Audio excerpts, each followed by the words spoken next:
Good evening everybody. In today's class, we are going to discuss the third topic under understanding the learner, and that is introduction to adolescence. For a quick revision, let us go back and let us understand what we exactly completed under this perspectives on education and leadership in the last 2 or 3 classes. So if we scroll back or if we go back, we started learning one of the important areas under the perspectives of education and leadership. So these are the topics under perspectives on education and leadership. The first one is understanding the learner. The second one is understanding teaching learning. Third one is creating conducive learning environment. Fourth one, school organization and leadership. And the fifth one is perspectives in education. And we started with understanding the learner, and then under understanding the learner we have to study concept. Understanding the learner, we have to study the concept of growth, maturation and development, principles and debates of development tasks and challenges. That was already completed. I am trying to use annotations. It is not allowing me, so I am just trying to use annotations. I suppose it will now allow me. Okay, so here we have completed concept of growth, maturation and development principles in the one of the classes we completed, and then we completed even domains of development: physical, cognitive, socio-emotional, moral, etc., deviations in development and its implications. This topic was also completed, and 2 more topics are there. In today's class I am going to start and complete understanding adolescence, needs of adolescents, challenges adolescents they face, and implications for designing institutional support. What kind of support the school, the system, the teachers, the parents, the entire fraternity should provide to the adolescents. Okay, and the last one, role of primary and secondary socialization agencies ensuring homeschool community, we'll see in the next class. So under concepts of growth and maturation and development, we understood what is a neonate, a newborn baby, and difference between growth, concept of growth and development. What is the basic difference between growth and what is development?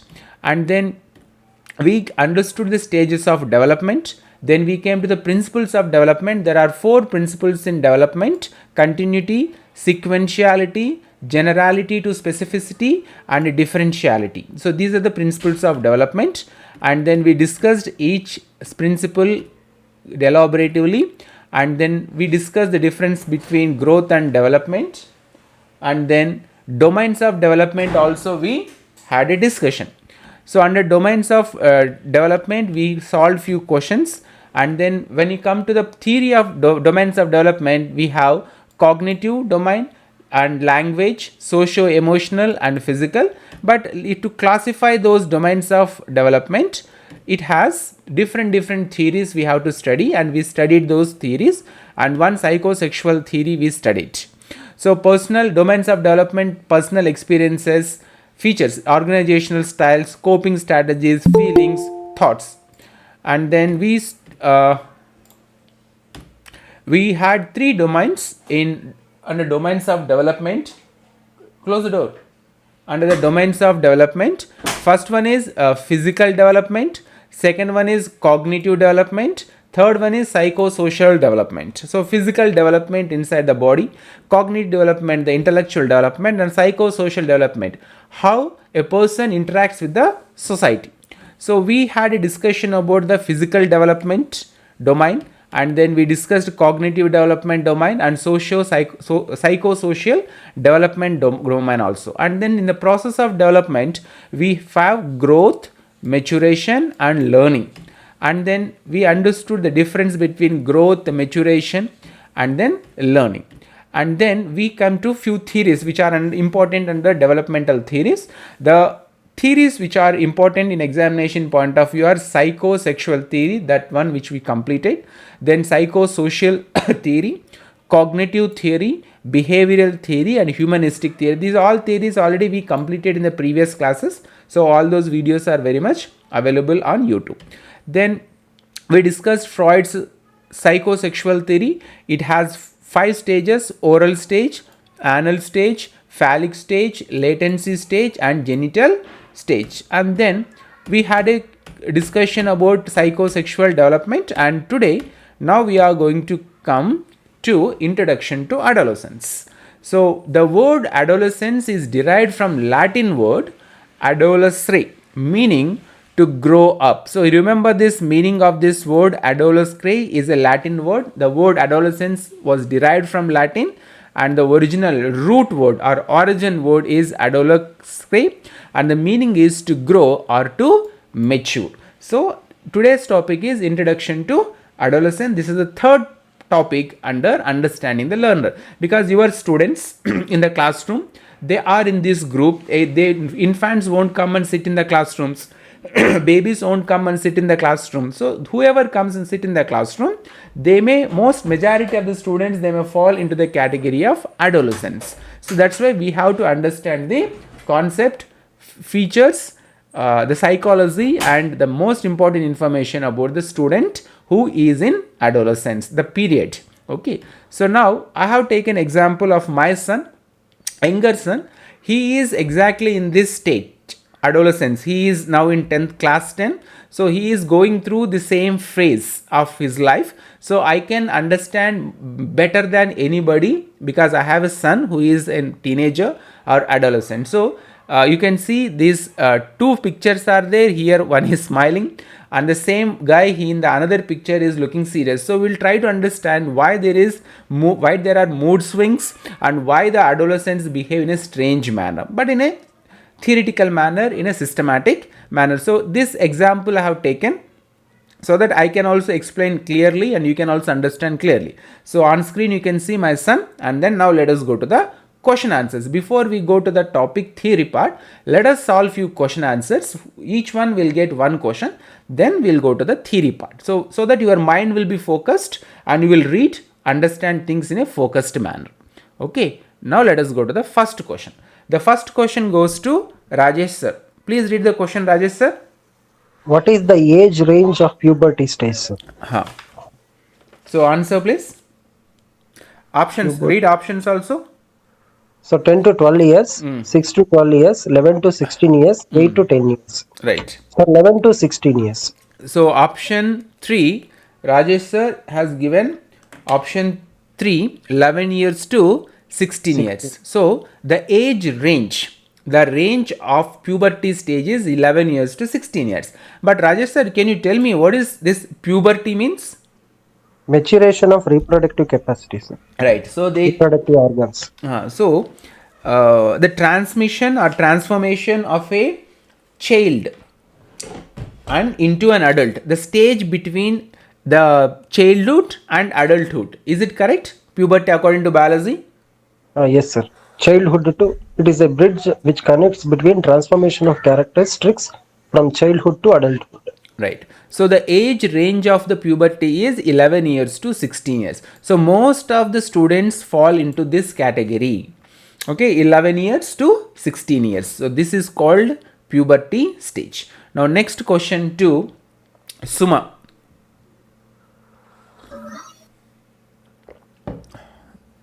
Suma, read. Unmute your mic and read.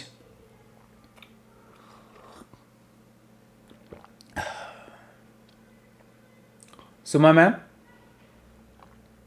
Sir. Read ma'am, read the question. Sir, girls sir.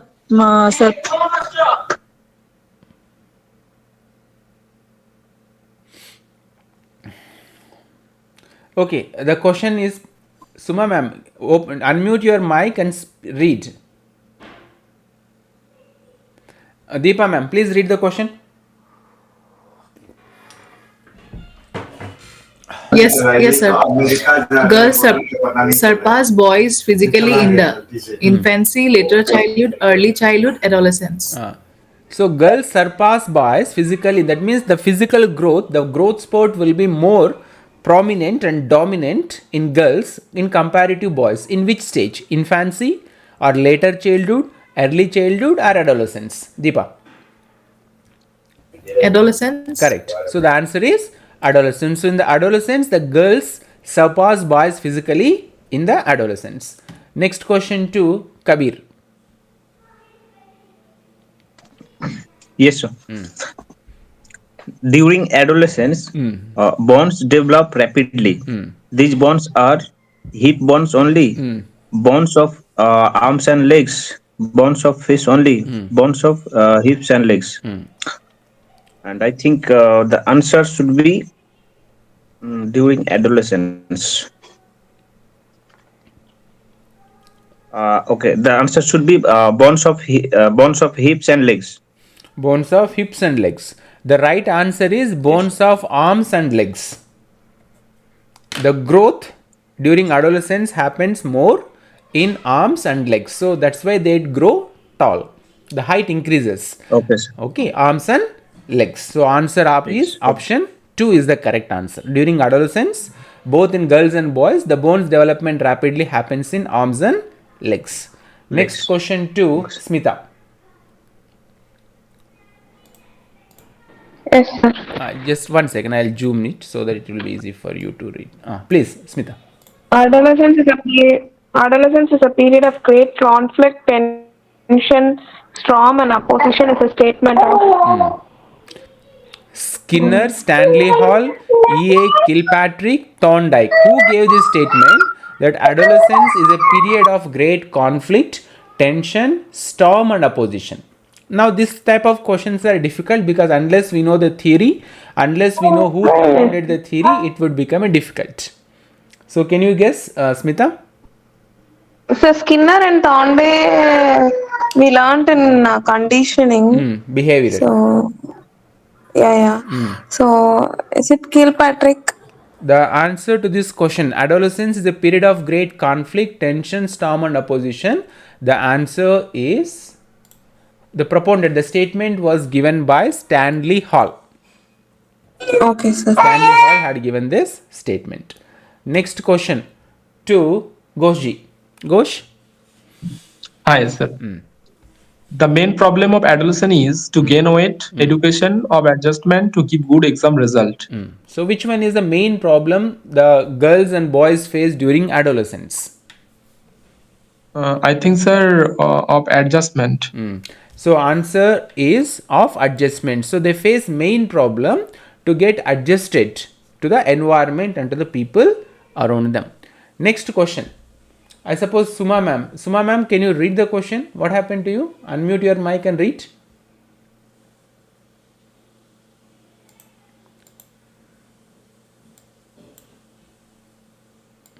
No. Okay, again the question goes to Rajesh sir. Please read, Rajesh sir. Sir, which period of development comprises each of the following characteristics: establishment of independence, development of identity, and abstract thinking? Options? Middle childhood, late childhood, adolescence, and early childhood. Answer? Sir, adolescence itself, sir. Right, adolescence. So during adolescence, the main characteristics, features of adolescent is establishment of independence. They want to feel independent, and development of identity. They want to have their own identity, and abstract thinking also develops during adolescence. It happens both in boys and girls. We all have passed through that same phase, so we can easily relate what happened to our mind and body during those years. Next question, Deepa. Adolescence is derived from the Greek word adolescere, which most appropriately means mature development, increase in body height, increase in body weight. The mature development. Mature? Development. Wait 1 second, let me go back. So this one is third. Okay, right, fine. Correct. So adolescence is derived from the Greek word adolescere, which most appropriately means mature development. That is done. Next question, Kabir.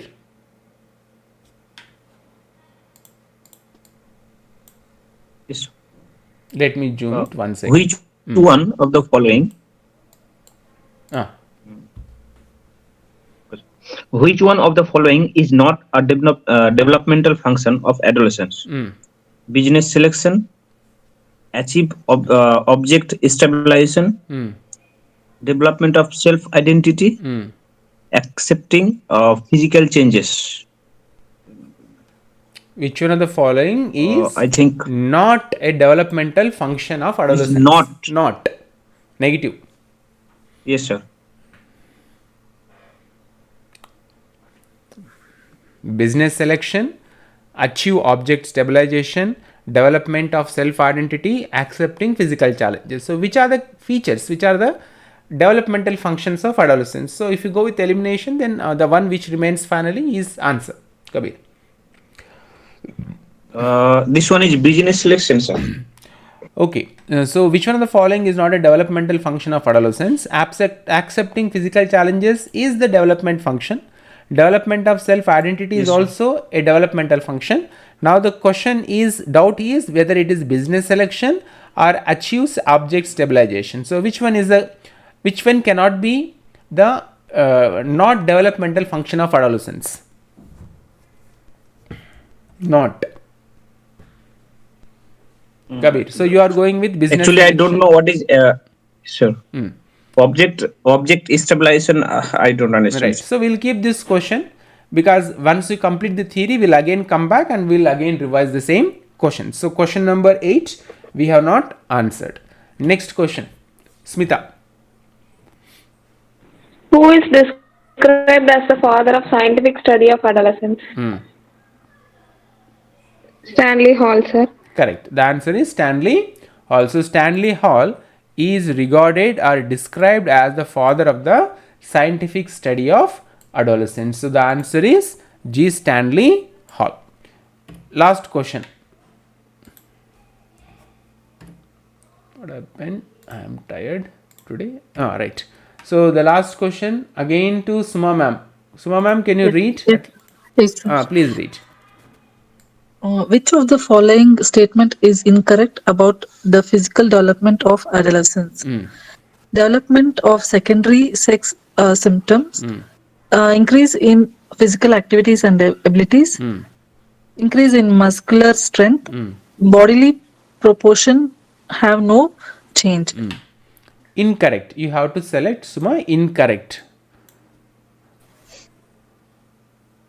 Which of the following statement is incorrect about the physical development of adolescents?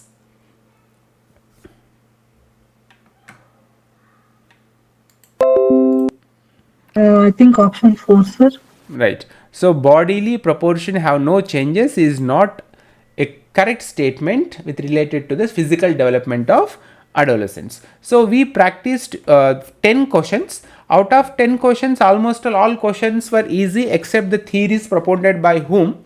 And then this question, which one of the following is not a developmental function of adolescence, whether it is business selection or achieve object stabilization. We'll come back to these questions. Now let us understand the theory. So the method which I am applying is, first I will try to divert your mind towards a certain aspects with the help of the MCQ questions, and then we are going to learn answers to those questions in a detailed manner, so that your mind will understood the entire theory in terms of MCQ questions format. Okay, so let us begin the theory. WHO, Introduction to Adolescence. Again the same photos, my son here left and right. Younger son. World Health Organization, WHO, defines adolescence as a phase of life between 10 to 19 years. Puberty is 11 years to 16 years. Adolescence according to WHO is 10 to 19 years. Remember these facts. If a question comes in your examination, according to WHO, what is the period or what is the phase of life can be considered, should be considered as adolescence? It is in between 10 years to 19 years age of, characterized by physical growth, emotional, psychosocial and behavioral changes, thus bringing about transformation from childhood to adult. So the transition phase between childhood to adulthood is the adolescence. So generally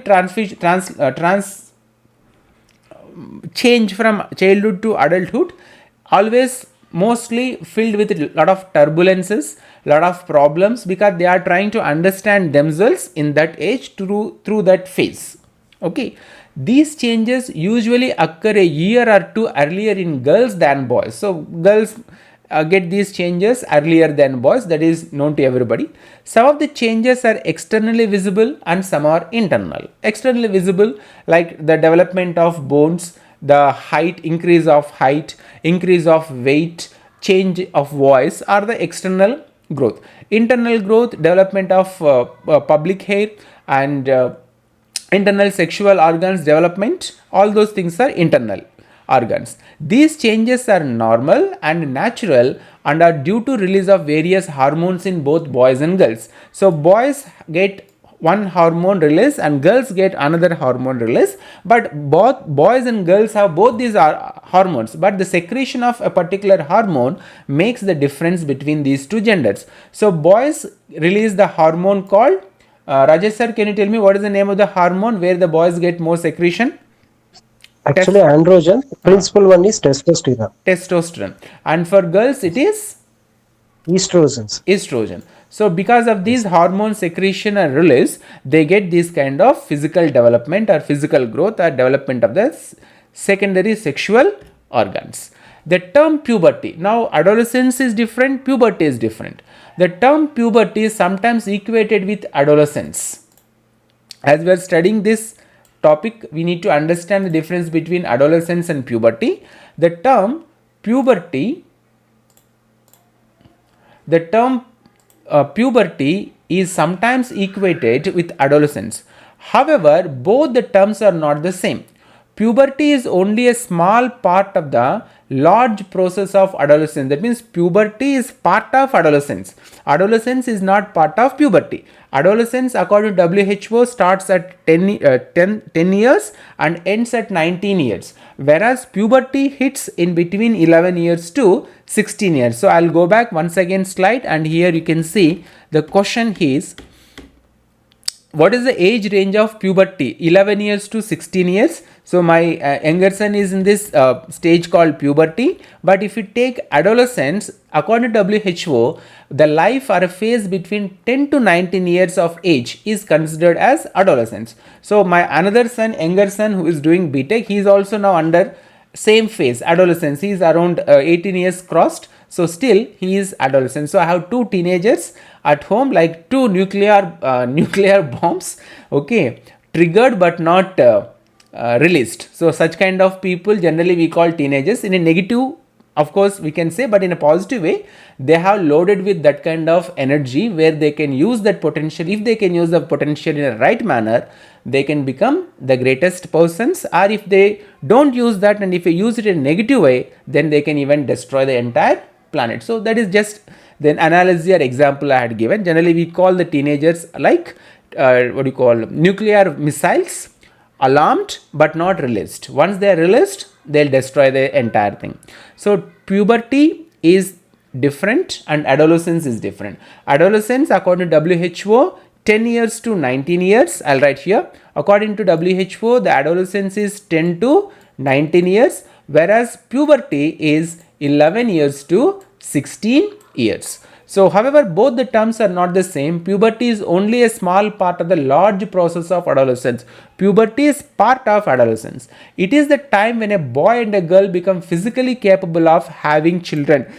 Childbearing capacity they'll develop during this age, 10, 11 years to 16 years. In girls, it starts with onset of menstruation, and boys with the enlargement of testes followed by appearance of secondary sexual characters. While puberty refers to physical and sexual maturation of both boys and girls, the term adolescence also includes cognitive, social, behavioral characteristics of the period. So puberty talks exactly about the physical and sexual maturation in both boys and girls, whereas adolescence talks about the cognitive, social and behavioral characteristic development in the boys and girls. So that is a major difference between differences between what is puberty and what is adolescence. Then we'll go with information which is important to understand a teenager or an adolescent or a boy or a girl who is moving through the puberty or going through the puberty. So first one is physical changes in adolescent. I will not read much because it is very clear. no need to unnecessarily enload these physical changes in adolescent boys. What are the physical changes? Physical changes in adolescent boys includes the following. Growth spurt occurs 10 years. If you see a boy, he will be like 4 feet height. Suddenly within 2 years you will find him 5.5 or 6 feet tall. So you will get surprised to see such kind of people, because the growth spurt occurs in the puberty or in adolescence. Then shoulders broaden, so they'll get broad shoulders in boys. Muscles development, skin becomes oily, so that's why they may get a lot of pimples and those kind of problems. And voice deepens. Childish voice turns into a kind of dominant and more a peculiar voice. I can use the word peculiar or dominant voice. Then growth of mustaches and beards, so they'll get a wild type of mustaches and beards in the beginning. Growth of underarm, chest and genital age. Penis and testes enlarge, and sperm production begins during adolescence. Then if we discuss about girls in this age, adolescence, then what are the changes? Growth spurt occurs in the girls also. Breast development, skin becomes oily, hips widen, waistline narrows. Growth of underarm and genital hair, external genitals enlarge, uterus and ovaries enlarge, ovulation occurs and menstruation begins. So these are the physical changes occurs both in boys and girls. Then if you see developmental stages in adolescence, we have categorized of changes: early adolescence, middle adolescence, late adolescence. So adolescence is again further divided into 3 stages or 3 phases. 10 to 14 years we call early adolescence. 15 to 17 years of age we call it as middle adolescence, and 18 to 19 years we call it as a late adolescence. So what happens in this first stage of adolescence? Early adolescence, if you see, growth. Secondary sexual characters appear in between 10 to 14 years. Growth accelerates and reaches peak in between 10 to 14 years. And then cognition. What happens in the intellectual development? Concrete thinking. Till that time they don't have that kind of concrete thinking. They'll develop concrete thinking. Long-term implications of actions not pursued. So they will do whatever they wanted to do. They don't think much about what will be the consequences of their present actions. Now when it comes to middle adolescence, 15 years to 17 years of age, secondary sexual characters advance. Then growth slows down. Approximately 95% of adult stature gained. So almost all, when they reach the year 15 or in between 15 to 17 years, their height reaches maximum. They won't grow further.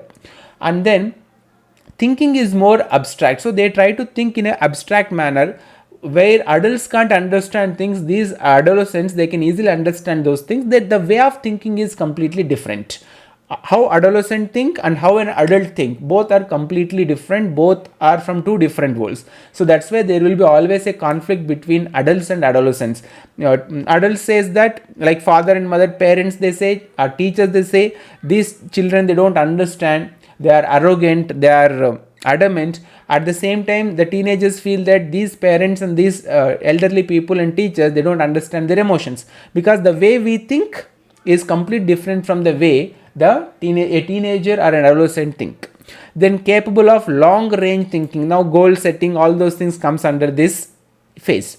Then reverts to concrete thinking when under stress. Interest in moral and reasoning. So they'll try to understand how the life has been started, why the values are here in the society, and why there is a difference of values in different societies. For example, if anybody drinks alcohol, then why in some societies alcohol drinking has been permitted and it is considered one of the good habits. Good habits I am using deliberately, because there are so many societies in different parts of this world where alcohol is part of their celebrations. Okay, and we can't say that is a bad habit. It is in their part of their culture. So they'll get such kind of doubts and all those things. Then if we come to late adolescence, growth, physically mature. So after 18 years and 19 years there will be no growth. So physically they'll acquire the status of an adult, height in the sense physical growth. Then established abstract thinking, future oriented, perceives long range options, acceptance of social institutions and cultural conditions. Still up to this age, they will be asking so many questions, they will be having so much of confusion, why these things to be followed, why you should not follow these things, what happens if I follow this rule, if I break this rule, why the punishment is being given to me. Simple example, hairstyle, they will want to come in a different hairstyles till 15-17 years. Afterwards, what will happen? They'll understand the school, college has some norms. If you don't obey the norms of the school and college, unnecessarily we'll get distracted and diverted and we lose wastage of time and money and energy. So they'll try to comb the hair in the school according to the norms. Once they come out of the school or college, they'll again go with the hip hop hairstyle. So because they understood the social institutions and cultural traditions. Okay, but the children, students who are in the middle adolescence, exactly, if I want to tell you like 9th class, 10th, 11th and 12th, they will be having a lot of confusion. When you go and tell so many moral values, you will waste your 40 minutes explaining them what is right and what is wrong. But they don't understand, they don't want to understand, because they are trying to understand the world in their own way and in their own manner. So they need time. And when you come to college like 18-19 years, they will not respond to your morals teaching. They will listen, they will simply forget because they have already developed their own moral values. Now let us come to psychosocial. Same stages, early adolescence, middle adolescence and late adolescence. So in psychosocial, preoccupied with rapid physical growth, body image. So these boys and these girls in between 10 to 14 years, they will be more concentrating about their body image, how they are looking, whether they are looking beautiful, handsome, tall or strong or not or short. All those things will affect during that time. So they will be spending a lot of time in front of mirror. Nowadays in front of mobile, defining boundaries of dependence and independence. They'll try to understand why my mother is not allowing me to wear to this dress, why my father is not allowing to talk to so and so girls and boys. So all this they will be started thinking. Occasional experimentation with cigarettes and marijuana. So boys and girls, of course girls, I'm using the word, boys generally. So they'll try to do experimentation with smoking cigarette, tasting alcohol and weed and all those things, because they want to know what actually is happening during early adolescence, and seeks affiliation to counter instability. So they want, if they find another guy who also has a habit of smoking, they'll get comfort, they feel very comfort, and they'll try to make friendship with the boy or a girl who has the same kind of bad habit. Now when you come to this middle adolescence, during psychosocial, we are discussing category of change. In psychosocial change, they reestablishes body image, preoccupied with fantasy and idealism. Most of the teenagers, most of the adolescents, they will be preoccupied with a lot of fantasies. They daydreaming during this stage. We might have also done, you might have also did this thing during this stage. Conflict over control. Why to be controlled by everybody? Why we don't have freedom? They can think, but they don't have kind of freedom because they are not financially independent. Peer group defines behavioral code, clothings, personal interest, etc. So peer group, friends plays a pivotal role, important role in deciding their likes and dislikes. So that's why we call, if they have good friends, they'll become a good adult.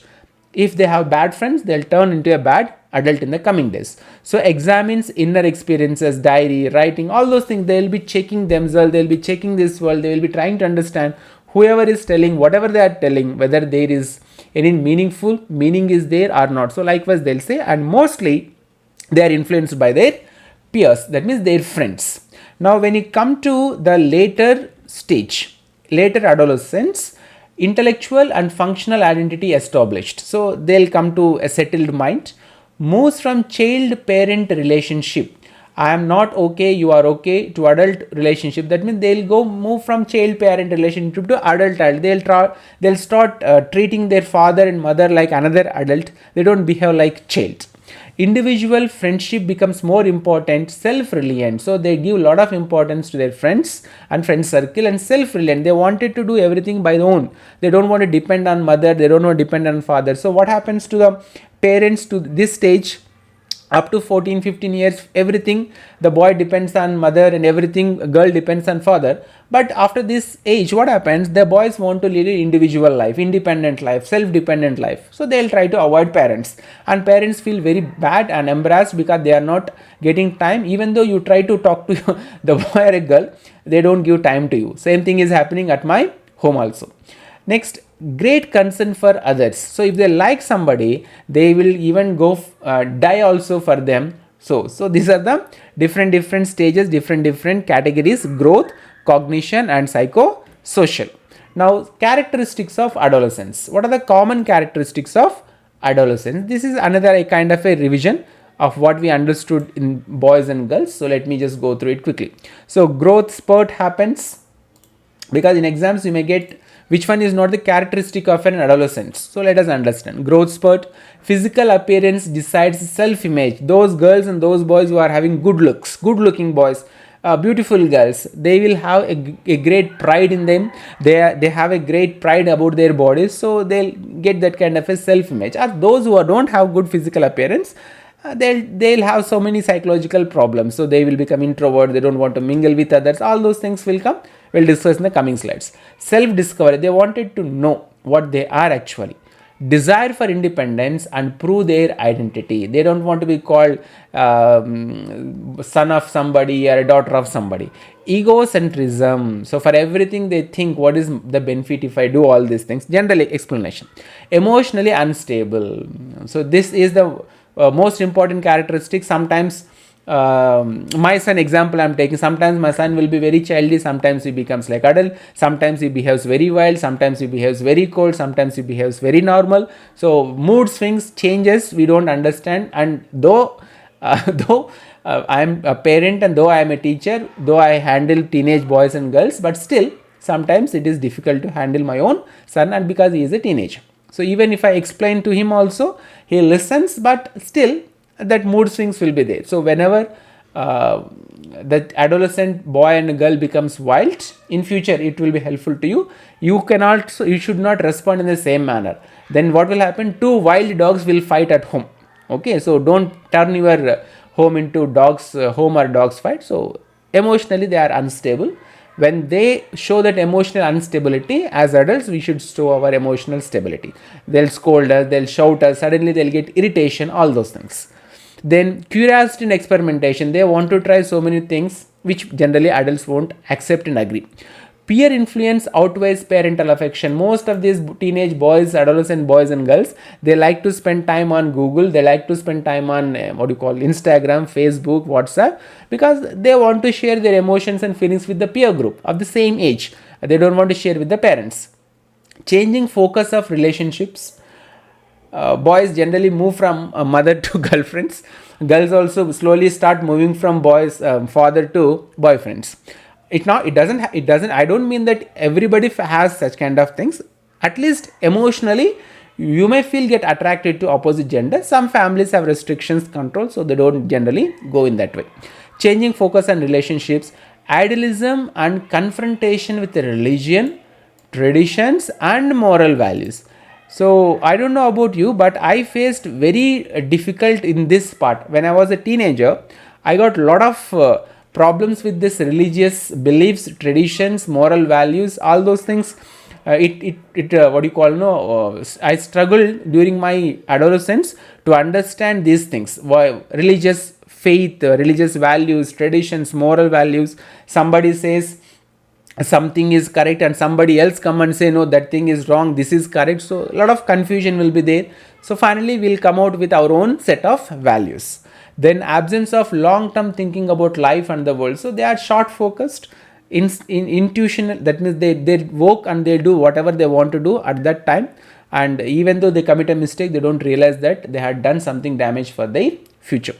Desire to be considered as asset rather than a problem. So this is one of the characteristics. They want to believe and they want to make others to believe that they are an asset, not a liability or not a problem. So these are the characteristics of adolescence. Now, what are the challenges adolescents face? Challenges related to physical development, challenges related to cognitive development, challenges related to psychosexual development, challenges related to social development, moral and spiritual challenges. As I told you, I faced a lot of problems with this last part, moral and spiritual challenges, during my teenage. Now, these are the 5 important challenges every adolescent face. You might have also faced physical development. Some teenagers, if they grow abnormally tall, or if they don't grow, if they become short, height, then it has creates a lot of psychological problems. Cognitive development, even they reach 16 years, they behave like small kids, small children. We generally find these kind of boys and girls in our classroom. And then psychosexual development, interaction with the society, physical development, all these are the challenges the students go through during this adolescence phase. And moral and spiritual challenges. Moral challenges, teachers say if you read well you will get good marks. They'll say, sir, if you have read well you have got good marks, then why did you become teacher? So there the teacher has to give a satisfactory reply to the student, otherwise they will not listen whatever you are going to teach afterwards. Then spiritual challenges, all these things. Now let us go to understanding self. During adolescence, everybody tries to understand themselves. As a teenager or as an adolescent, when you are in that phase, you also try to understand self. What you are, what kind of person you are, what are your likes, what are your dislikes, why do you get irritated, why do you get happy, what makes you happy, what makes you sad. So all these things they will be thinking. So it has two major processes involved in identity development. They are the exploration of alternative beliefs in various domains, example leisure, gender roles, sexuality, religion. Exploration of alternative beliefs refers to the process of encountering and examining beliefs or values that differ from those with which one was raised or that are dominant within their society. So I can explain this very well because I have undergone this kind of problem during my teenage. Somebody says, example I am giving you as a teenager, example without hurt anybody here in the classroom, because in India people get easily hurt with their sentiments. So general explanation I am giving. There are two religions, major religions are there. For example, Buddhism is there and Hinduism is there. I am not going to touch with other things. Okay.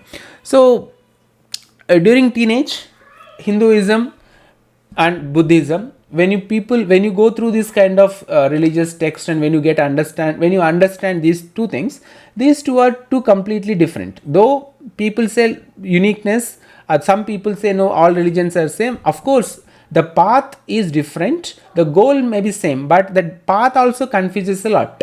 Okay, so there is different set of beliefs are there. I got attracted to Buddhism during my teenage because my mother used to tell a lot of stories about Buddha. So from the beginning I was like, life means leaving everything, living a life alone, and that was considered to be the best part of life. Are you getting what I am speaking? Goji, Deepa ma'am, Smita ma'am, Rajesh sir? Yes, sir. Yes, sir. That means my mother during my childhood, she used to narrate about the stories of Gautama Buddha when he was a Siddhartha. So all those stories influenced my mind, and I started to believe that life of Buddha is the best life, right? When it comes to Hinduism, there are so many different thoughts are there, different beliefs are there in Hinduism. Like there is a difference between giving up life or taking life. Say for example, in Ramayana, if you understand Ramayana and Mahabharata in a different perspective, you can understand one thing that is very clear. To live, you can kill people. There is nothing wrong. If you want to live, if you want to survive, there is nothing wrong to kill people. And that dharma also supports you. If you kill for the welfare of the society, you can kill. If you kill somebody for welfare of for your family, that is also not wrong. And finally, it preaches you, if I am not wrong, killing others for protecting yourself. If you want to protect yourself, and if there is an occasion where you have to kill others, then that is no wrong. So murdering people is nothing wrong if it is considered to be a general good for the society. But whereas the Buddhism treats that if somebody hurts you, if somebody tries to kill you also, you should not reciprocate in the same manner. So when you come across these kind of two different religions, two different set of values, two different set of beliefs, you will get more confused. I thought like Buddha life was so great, he had a peace in his life, he became so great in his life, so I was happy with this life of style. Suddenly when another religious beliefs came, so it got confused. I was really confused. And then again Islam, I have very good friends in Muslims. I was actually what you call born and brought up in a area where the Islam is very dominating in our place. So automatically I got a lot of friends and best friends actually I need to say with the Islam Muslim culture. So their belief system is different, Hinduism is different, Buddhism is different, and then suddenly we got influenced by Christianity. So we started going to church. So when all these things become once, then I came to know that there are so many different religions are there, and different values are there, different code of conducts are there, and different societies are there. So to understand, it took a lot of time, because if you have followed one thing blindly and if you believe one thing blindly, there is no problem. But when you have eyes to see, when you have ears to listen, and when you have brain to understand, all these things confuses. And now I find this kind of problem with so many boys and girls in school and colleges. So they also start questioning the values and beliefs. So exploration of alternative beliefs. Why Islam says like this? Why Buddhism said like this? Why Christianity said like this? Why Hinduism said like this? And then Zoroastrianism is there, and then Baha'ism is there. So many different religions. Once you get exposed to these kind of things, you will get completely confused. So this is the first process. The second one is commitment to personally choose an identity, beliefs and values regarding these domains. So finally what happens in my life also, in everybody's life also happens, you will collect all the values and belief systems and you'll make your own set of values, and you will live with those values and you think that your values are the correct. First example, we were told honesty is the best policy. We should not speak lies, we should not tell lies. But what we realized slowly when we become adults, we understood that if you speak truth, you cannot survive even one more minute in this world, because people don't allow you to live if you start speaking truth. So we understood that when to speak truth, when not to speak truth, all those things, our values we have made. So we'll come with personal chosen identities, beliefs, values. So what is belief? Personal belief. Whatever you believe is correct, you will start doing that. Otherwise, we can't live with peace and comfort in our mind. For example, if you don't believe that getting a job in KVS or NVS will make your life happy, you won't come and attend the classes, you won't study, you won't do this much hard work. So it is your belief. So we have our own set of beliefs. But at the same time, there will be a lot of confusion in the mind of a teenager. Which is the right, what is the right belief and what is the wrong belief? So this is the process happens. And then motivate करते रहेगा ना, बच्चा लोग का वही होता है ना, मोटिवेट करो. Commitment to personally chosen identity, beliefs and values regarding these domains. These multiple identities, beliefs, values in these different domains must be incorporated and organized into some meaningful, coherent identity in a minimally contradicted manner. So as a teenager, if you have anybody, or if you want to become a successful teacher, it is not about only teaching, it is about how you can make, we'll come to the role of teacher then, it is about how you can make a teenager to understand himself or herself in a better and in a faster manner. They will never forget you if you do that one. So these are the two processes which involved in everybody's life to understand the self. We'll understand ourselves with the process of exploration of alternative beliefs, commitment. So at a later stage, what happened? So many people told me not to read too many books, not to go with too much of spirituality, not to go with too much of religious information, because it will confuse. So finally what I understood, that no need to understand anything, okay, but you need to understand this topic. I'm audible, Goji? Audible, clearly audible, sir. So you have to understand. Then next one is self-esteem. Okay, esteem is a word associated with someone or something that is important and valued. The teenagers, they want to feel that they have been given value in the family, value in the school. Self-esteem is how you estimate yourself, your strengths and weaknesses, how much you value yourself and your achievements, how you think others see you and your purpose in life. Low self-esteem, most of the majority of the students, teenagers in adolescence, they have low self-esteem. Can mean helplessness, depression, loneliness and insecurity. I'll give an example. there is a girl in my class. I'm the class teacher. There is a girl in my class. She stops coming to school and she has low attendance. So we called her, principal called, principal told me to call the girl. The girl came and that the girl didn't come. So what happened? Another teacher called her mother and she scolded like anything mother. Then the mother called me. She was crying over phone and she was telling, the teacher scolded me like this. I said, you come, ma'am. She said, I can't come. So she's a daily wage worker. Then the girl was supposed to come next day and mother told, sir, my daughter is getting scared of teachers because nobody is talking to her politely. Everybody is shouting, scolding at her. So she was scared to come to school because nobody is talking to her politely. See the problem. That she's a good girl, good student. So she has a problem that nobody talks to her politely. Everybody speaks in a loud voice. So teachers, what we do? We speak in a loud voice in the classroom. And whenever a student comes to talk to us, also we speak in a loud voice. Some students, they get even affected by your loud voice. So we need to know how to speak loud, when to speak loud and when to speak in a normal value. So they feel helplessness, depression. She has actually fallen into that kind of state. So when she came to school, then we counseled her. So her mother and her parents were telling, nobody is talking with her in a polite manner. Everybody is shouting. Everybody is trying to dominate her. So teachers also we do, and that is the result of our behavior sometimes.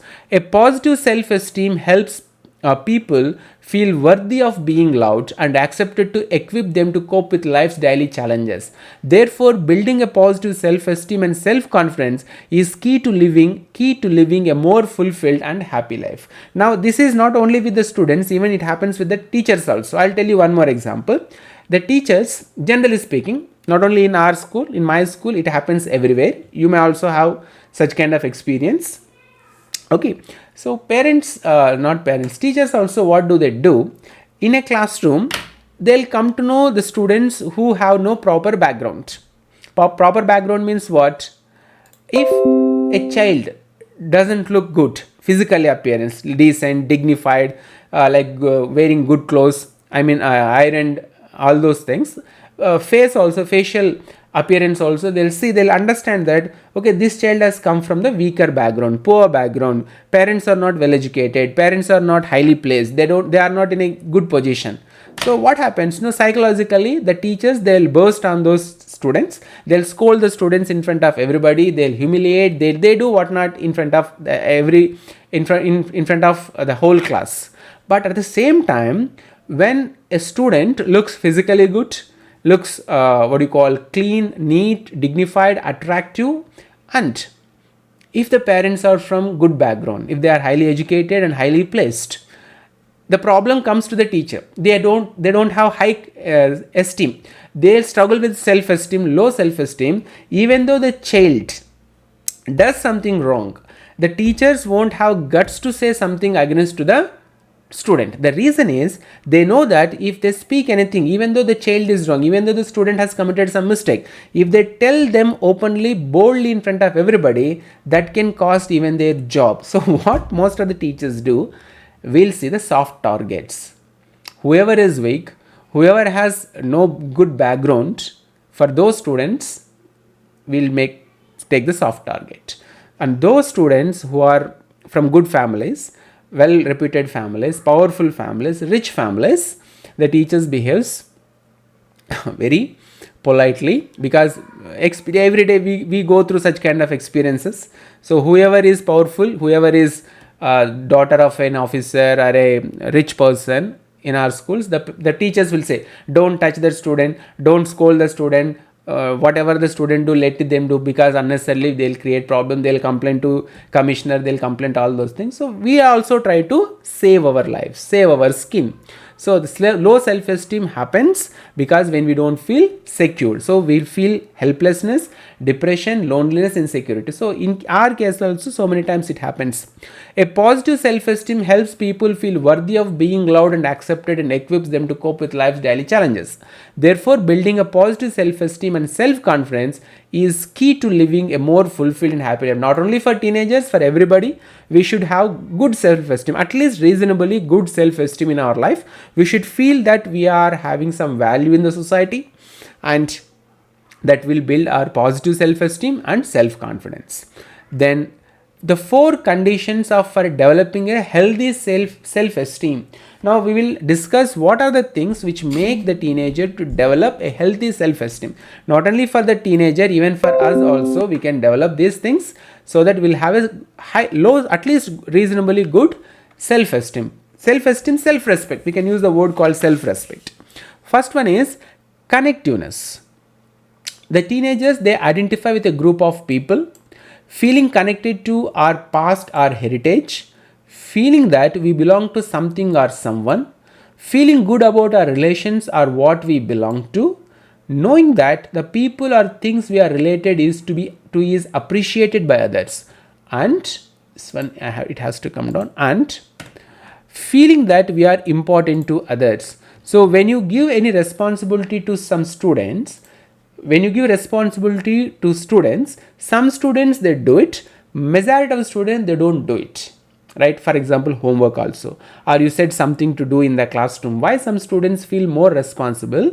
Because they want to do something important in the classroom in front of everybody, so that they feel that they have done something valuable work and that adds value to their personality. So they need to have this kind of things. So identifying with a group of people and all these things comes under connectiveness. So then they have developed a healthy self-esteem. Second one is uniqueness. Uniqueness is a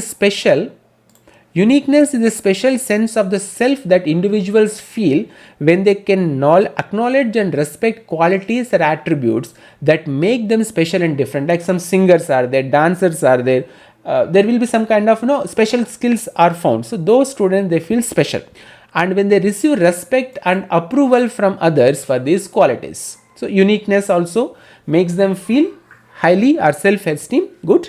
Uniqueness is about knowing that there is something special about oneself in spite of recognizing the fact that human beings have several similarities. So children who find such kind of special skills, they'll have healthy self-esteem. Then being aware that others think we are special. So whoever generally feel this, they are special, they'll have good self-esteem. Respecting ourselves as an individual. This is one of the important points generally I teach my students, I share.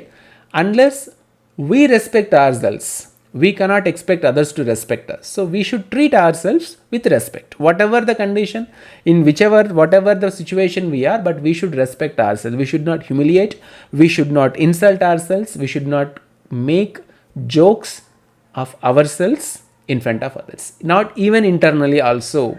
That will spoil, that will decrease our self-confidence and self-esteem. Then enjoy the feeling of being different without having to make others uncomfortable. So first quality is connectiveness, second one is uniqueness, third one is power. The feeling of power within an individual comes from having the resources, opportunity and capability to influence the circumstances of one's own life in important ways. Power is about feeling that we are in charge of our own life, being able to use the skills we have in situations which require those skills the most, feeling that we can make decisions and solve most problems we might have. Student leaders, class monitors, school captain, sports captain. If you offer these positions to whole school, only a few number of students will come forward and they will accept these responsibilities, because they want to have the power in their hands. Whatever the power they have, they may not be understanding the greatness of the power, but still they want to have the power. So even my son is also student council leader, so they'll feel happy once they get that kind of attention and power. So power makes them to get healthy self-esteem, uniqueness and connectiveness. So what is the fourth one is role models. Role models are reference points that provide people with human, philosophical and operational examples. They help them establish meaningful values, goals, ideals and personal standards. To be frank, in fact, now most of the teenagers, they have wrong role models. The film stars, heroes, heroines, sports people, they are their role models. So role models are about knowing people worth emulating, feeling confident of distinguishing right from wrong and good from bad, having values and beliefs which consistently guide and direct adolescence, feeling that there is something that the adolescent is working toward and knowing more or less where she is indeed headed. being able to make sense of what is going on in their lives and around them. So if they can understand what they are doing and how it is beneficial for them in future, they'll feel self-esteem, self-respect. All four of the above mentioned conditions should be present continuously for a high sense of self-esteem to be developed and maintained. No one condition is more important than another. If any one condition is not adequately provided for, there is a decrease or distortion of self-esteem. So these are the four important things which are very conditions in developing healthy self-esteem. Role models, they should have good role models. They should have some power in their hands during this adolescence, and they should understand their uniqueness, and they should be connected with the world. So these are the four conditions which help the students to develop healthy self-esteem. Then next one is, how does peer pressure affect the adolescents? Now we can see if a group of girls will sit together, a group of boys will sit together, and somebody says something and others will go home and they'll start thinking about the same thing. Because the peer pressure, friends influence a lot. So what are the general peer pressure, fashion choice, alcohol and drug use? So many cases we find in our school, because it's a metropolitan city. So we found students got addicted to alcohol, drug uses, they have been to rehabilitation centers. All those things are happening during teenage. Decision to have a boyfriend and girlfriend, choice of friends. Up to 8th class, they'll have different friends. Once they come to 9th and 10th, completely they'll move away from their friends and they'll develop a new set of friends. Academic performance, sometimes they go below academic performance, poor, they'll fail.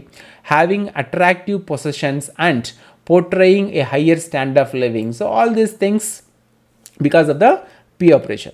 Then developing interpersonal relationship skills, intrapersonal, interpersonal. So there are few things we have to understand about interpersonal. 5 are there we need to understand. So just let me go through it quickly.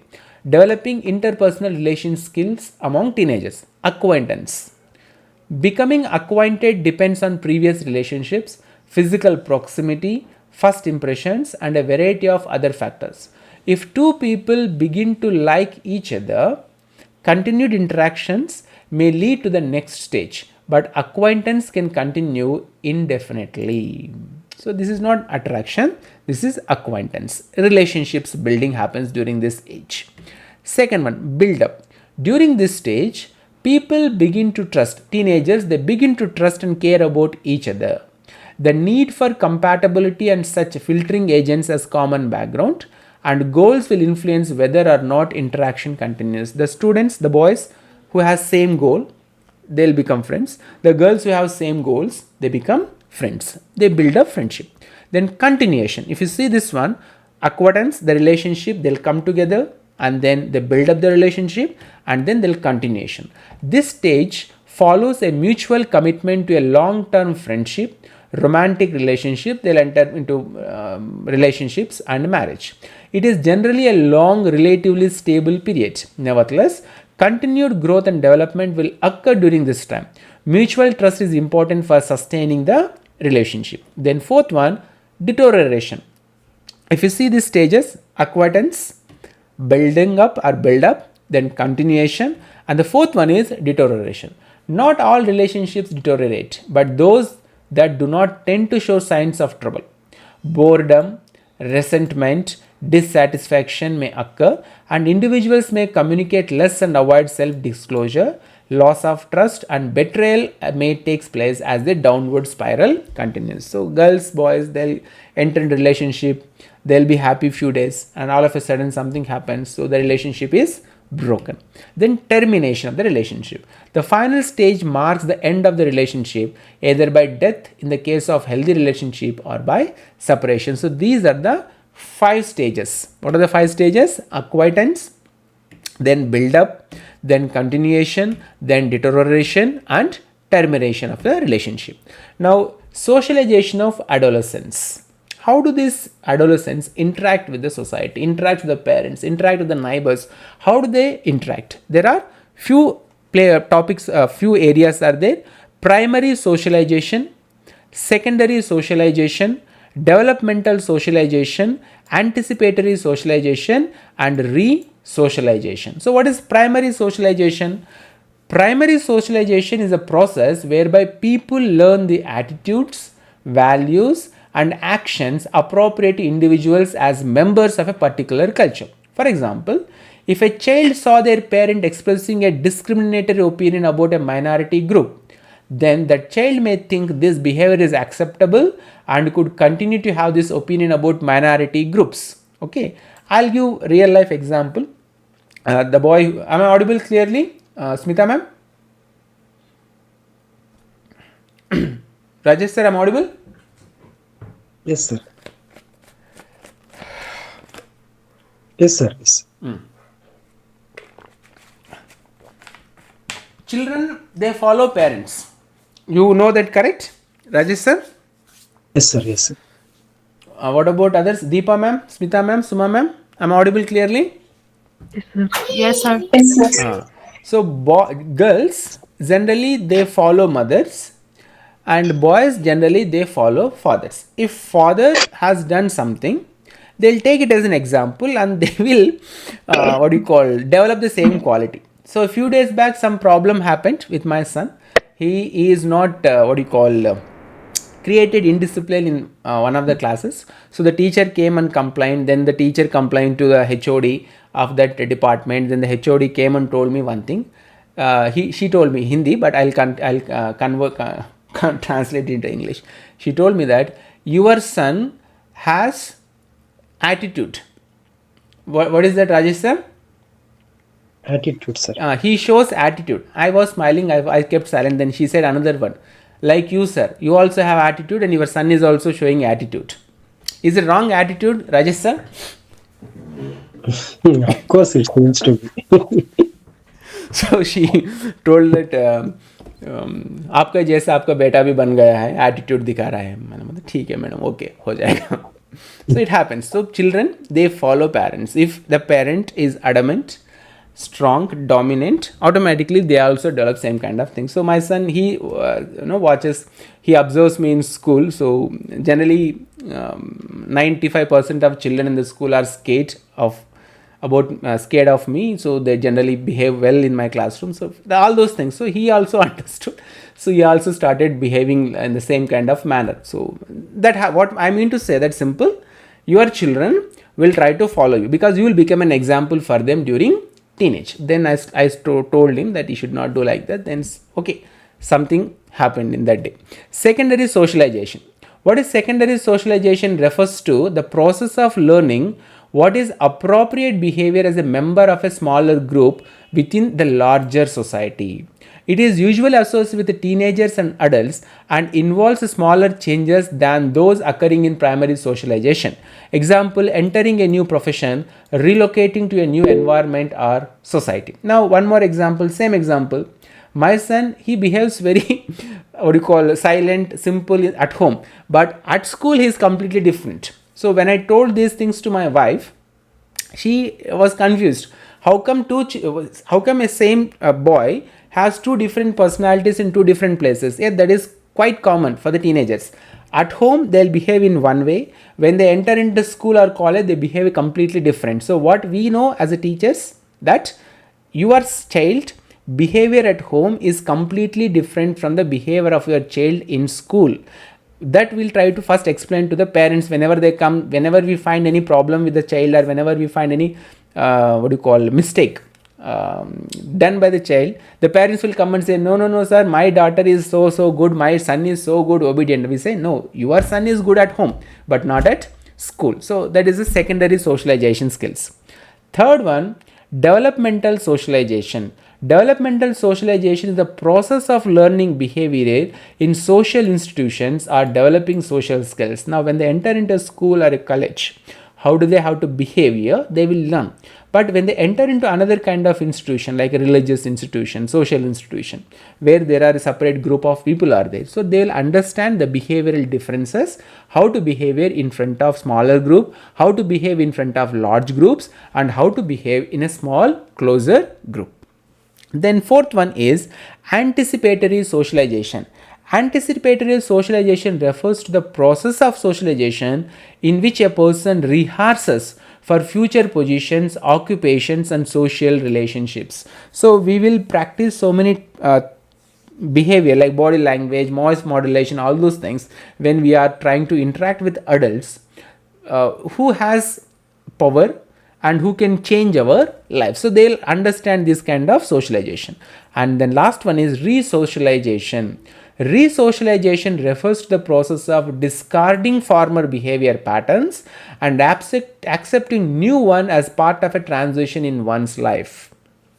Up to 8th class, the students, they behave very well. Once they enter into 9th class, they'll completely start behaving different. So teachers, they'll become mad. Why this child who is very obedient up to 8th class suddenly becomes so arrogant and so violent? Because they are doing the re-socialization. They will discard whatever they have learnt and followed up to 8th class, and they'll become a completely new person during this phase. So there are 1, 2, 3, 4, 5 stages are there, or 5 different socializations of adolescence they do. Primary socialization, secondary socialization, third developmental socialization, anticipatory socialization, and the last one is re-socialization. Now let us come to the last part of this class, role of teachers.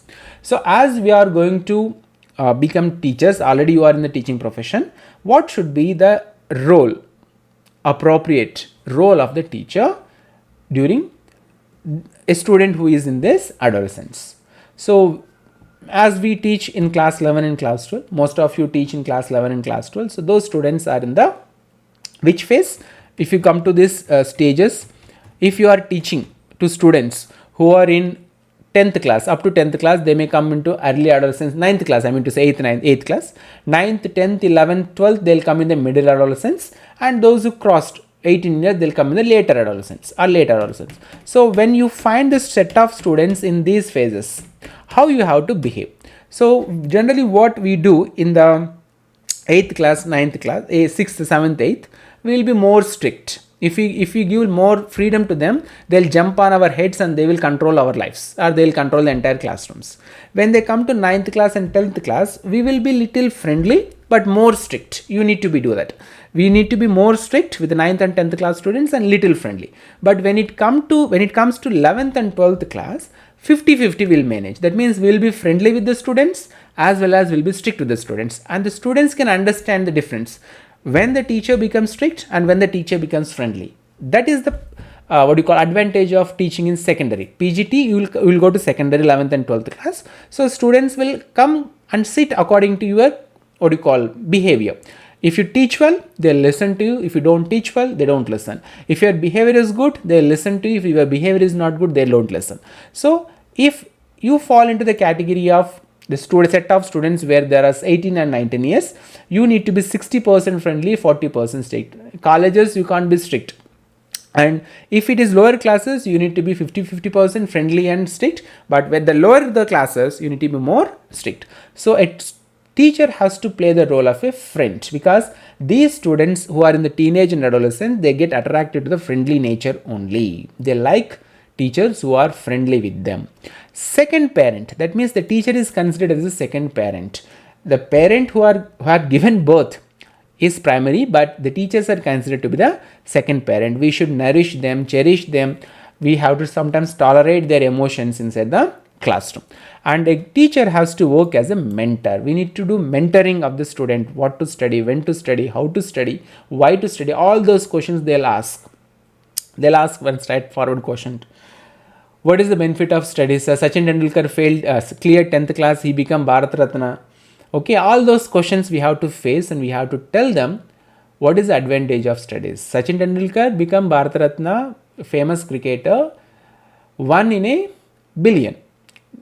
Not entire billion population become like Sachin Tendulkar. So the easiest way to settle down in the life is through education. At least first become clerk, and then we can think about the next stage. So likewise, we have to mentor and then guide. Guidance is different. Guidance means like they'll come with so many issues. They'll have so much of confusion in the subject. How to study the subject comes under mentoring, but they'll come with the questions like, sir, this concept I did not understand, this topic I did not understand, so how to study? So you need to guide them how to study in a personal manner. And counseling, of course, nowadays the teacher has to face most of the time as a counselor. They'll come with so many social problems, psychological problems, so much of problems they have at home. They'll be having so many problems, they'll come and they'll share. We need to do the counseling. And the last one which I have not included here is, nowadays the role of the teacher has become a facilitator. So this is actually the government asks us, demands us, facilitator. The role of the facilitator has become more prominent, especially in the central government schools like KVS and NVS. You need to be more facilitate oriented in the classrooms. You need to facilitate the students to learn, study. Chalk and talk method nowadays they don't appreciate. Lecture method they don't appreciate. You need to facilitate them. They should learn and you should help them to learn. So these are the role of teachers we have to play when the teenage student comes and sit in the classroom, when the students who are in this adolescence. So you need to play the role of a friend, you need to play the role of a second parent, you need to play the role of a mentor, guide, counselor and facilitator. So lot of expectations from the society, from the teacher. So these are the important information in the understanding the learner, and the subtopic is Introduction to Adolescence. So now let us come back to the questions and let us try to find out the question which we have missed the answer. The question goes to same Kabir. Which one of the following is not a developmental function of adolescence? Is it business selection or achieve object stabilization? Do they have object stabilization? Can they understand what they want to become during this adolescence? Kabir.